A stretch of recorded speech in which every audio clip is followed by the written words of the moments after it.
All right, joining us today on Pirate Radio Live, Dan Nerdahl from the Alamo Audible and Round the Birdbath Baseball podcast covering UTSA baseball. We're going to take a look at this weekend's series, East Carolina and UTSA. Dan, how you doing, man?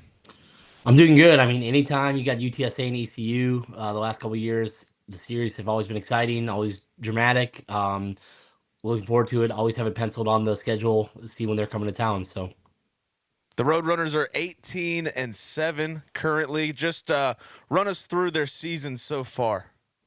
yeah, I mean, probably definitely off like last year, if you pay attention, obviously they won the regular season title in the American.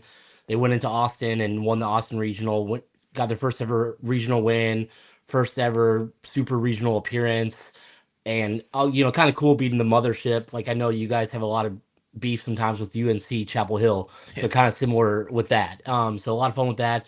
Probably the biggest hype coming in the season, and then game one, 25, 23 pitches in the season. Our ace Rob Orlowski goes down with a shoulder injury.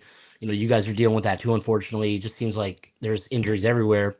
But they've just kind of, that mid major, it's not for the faint of heart, kind of that next man up mentality. And guys have been stepping up. The offense has just been humming, really moving along. Pitching has had some bumps in the road. You kind of knew coming into the season the pitching was going to be a little down. They lost Zach Royce and Braylon Owens to the draft. Both went top 10 or in the top 10 rounds. Um, so you knew that was going to be an area of concern to begin with. And then when Rob goes down, that's something else to deal with. But they're moving along. I mean, they won their first weekend series for conference play, went into FAU. Coach McCormick, he always has a good squad, and so they looked good. So they're moving along. Who has stepped up into that ace role now? So it's still a little bit to be determined. They got Connor Miles. He's a lefty out of Australia. He's been with the team for a few years now. He's kind of they last week they actually kind of used a little bit on Friday like a bullpen game. Connor Kelly, who he was kind of the stopper last year, like Rob was the main stopper last year, kind of how Sean Jenkins is being used this year for ECU, and then Connor Kelly was another like mid to longer relief option. And Connor Kelly started the season. He kind of slid into that Friday night role when Rob went down. He's kind of struggled a little bit with his command, so he's back in the bullpen right now. So they don't really have a true ace. They've got two starters in Connor Miles and Kendall Dove who have the potential to go 5 plus, 6 plus, but sometimes they kind of struggle a little bit when they get in that fourth inning and the pitch count starts to get a little higher. So Pat Hallmark, coach of the Roadrunners. I remember last offseason there were some discussions. Maybe he goes to San Diego State, talks with his contract. How did that all get resolved?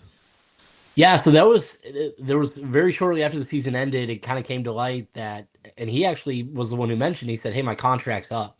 It sounds like there was kind of a clerical error in an addendum they made, and the date was wrong, and kind of an opportunity for him, almost the way like when you have that player that's in a contract year, they just light the Yeah. world on fire and the ball's in their court.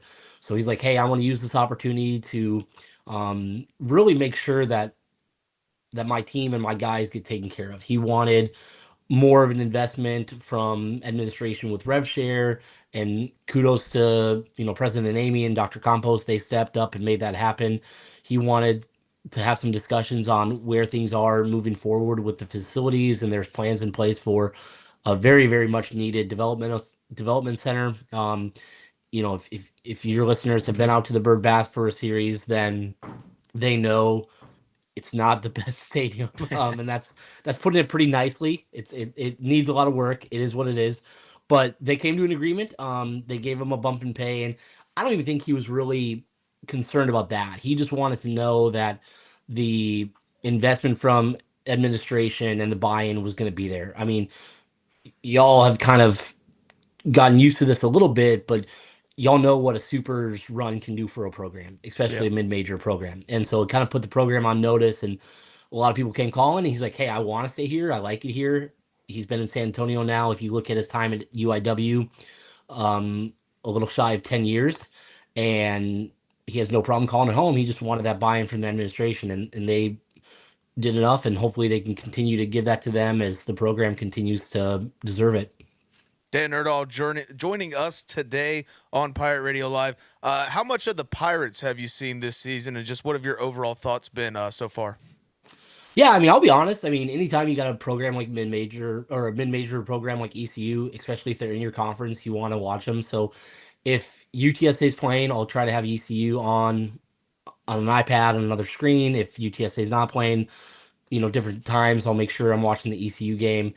Respect their program, respect what Coach Godwin has done with that program, and I think in a lot of ways they play pretty similar to UTSA. And you kind of saw this for the first time back in 2024 when they came to the Bird Bath for the first time.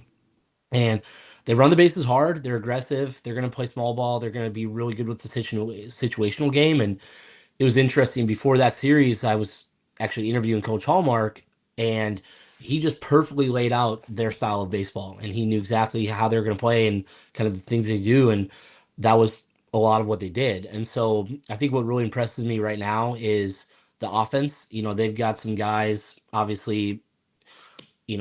Y'all know this, but Davin Whitaker, Braden Burris, Jack Herring. I Yeah. tend when I look at a team, I try to look at those guys that they can hurt you a lot of different ways. Because if you can isolate someone, you can remove them from the game pretty easily. When you have guys like that trio, where they can draw walks, they can hit for power, they can get on base, they can play the small ball, and that's not even getting into Colby Wallace, Austin Irby, and Grady Lenahan. So the offense is definitely going to be something to watch for, especially with UTSA kind of struggling a little bit on the mound, and they've had some games where the pitching hasn't been there. A lot of walks, defense doesn't help out, so some opportunities to get exploited by a powerful offense. And then I mean, obviously, pitching wise, Ethan Norby, like right when he's on, he's on. And what's crazy about Norby is his off days aren't even really that off. It's Yeah. just like yeah, he gave up like his off day is a pretty good day for your average pitcher. So gonna be curious to see what they do tonight with Norby, and kind of curious if they like I was talking on my podcast with my co-host, and I said I could see them trying to get 6+ from Norby, and then bring in Sean Jenkins to kind of close it out and really open the series with that win. Yeah, and the game against Duke Tuesday, that seems kind of like a Sean Jenkins situation, but we didn't see him, so I assume we see him tonight. But the big question is going into Saturday and Sunday, the injuries to Gavin Van Kempen and Colby Weber. We don't know what their injury status is. I tried to ask Tuesday, was unable to get that question out.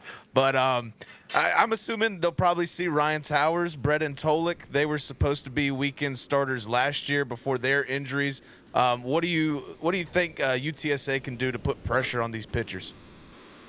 Yeah, so I mean, anytime you have an ace like Norby, you want to try to get him out of the game as quick as you can. Yeah, With the unfortunate reality of Van Kempen being down and Weber being down, and I mean Van Kempen, I was looking at his stats. I mean, he was rocking and rolling more yeah, consistent than Norby was. I mean, his strikeout to walk ratio was like, holy cow. Um, so they've gotta get to Norby early, and you saw this last year with him. He works really quickly. And I'm curious to see because UTSA, they've shown that they can be really disciplined at the plate, and they're not going to swing at something just because it's in the strike zone. They're going to wait for their pitch. They might try to run at the count a little bit. And so I think for UTSA, it's just going to be getting to that bullpen and putting the pressure on Coach Godwin to maybe use somebody in a spot that he doesn't want to. Um, keep the game within reach, and really for UTSA when you play in a way because they can slug. I mean they've got 36 home runs on the season. Um, a little higher at this point than normal, but they can also kind of slow down a little bit too with the bats. And so I think for them, the biggest thing is they've just got to be able to play their game. If they feel like they need to really put some big innings together, then they kind of get away from their game a little bit and they start to lose some discipline at the plate. They start to swing at some pitches maybe they shouldn't and not have those quality at bats you want to see. Dan Nerdahl joining us. Dan, before we let you go, just give us some names to watch for UTSA this weekend. Yeah, I mean, pitching wise, Sam Simmons, he's kind of the stopper role that you've seen Riojas, Simon Miller, and Rob Orlowski be. Sam's a little bit of a different stopper than those names mentioned. He's not going to necessarily blow by you 95, 96. the biggest thing that Sam's going to do is he can kind of throw from two different arm slots, and he'll even do that in the same at bat. He'll kind of come over the shoulder, like traditional, and then he'll kind of come a little bit more of a sidewinder to mix it up. Mike DiBattista out of the pen, he can have some innings. They've got a trio of pitchers that are freshmen that have kind of shown some you know glimpses of skill. Chris Gutierrez, Ryan Self, and Jay Qualia. And then at the plate, I mean, Drew Detlefson, Lane Hayworth, Caden Miller, Jacob Silva.